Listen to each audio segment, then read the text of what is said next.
I've been practicing a softer way of moving through the world without squashing my fiery spirit. Too often, they are presented as binaries.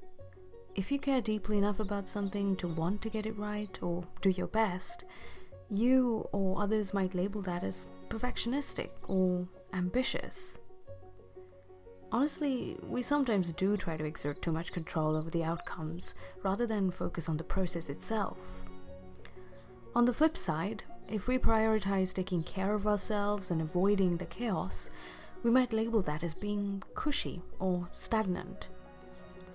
The truth is, those behaviors are essential for us to recover, but spend too long and we do not find new dimensions of ourselves. We don't grow. But there is a middle path, which seems elusive and inaccessible at first.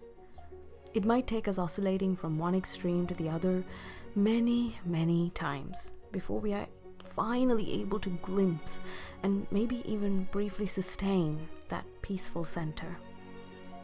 The softer path ironically does include showing up every single day to do something hard, building momentum even when you don't want to, but leading that process with gentleness. How do you do that in reality? It's really quite simple. Turn on the music. Listen to something that brings you joy. It could be before or while you're doing whatever you need to do. Move your body in ways that feel good to you. Go outside, close your eyes, and listen to the birds. Turn your face to the sun. Because you don't have to unnecessarily suffer in your mind. You don't have to be unkind to yourself. Remember that you're not forcing yourself to do anything.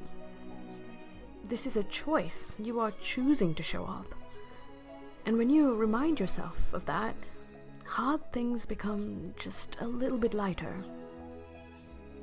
The softer part lies in that split-second moment you choose not to blurt out the first thing that comes to your mind or immediately jump into action, but in taking a breath to lead with kindness. Sometimes that means swallowing what you were about to say or focusing on your senses to create a brief pause.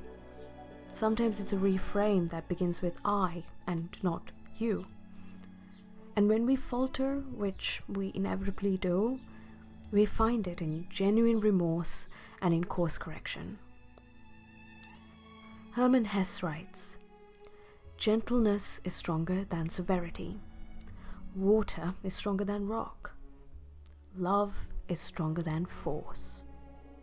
There lies the answer.